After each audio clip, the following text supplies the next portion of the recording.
افغانستان، ولایت زابل، 19 سپتامبر 2006.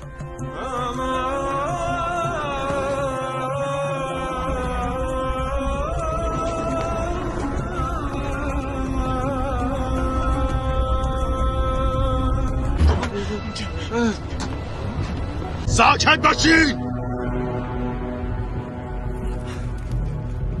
آقا صبر کنی.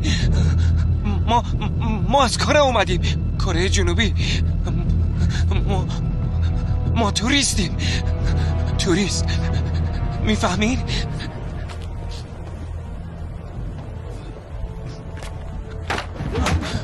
افغانستان جای دیدنی نداره.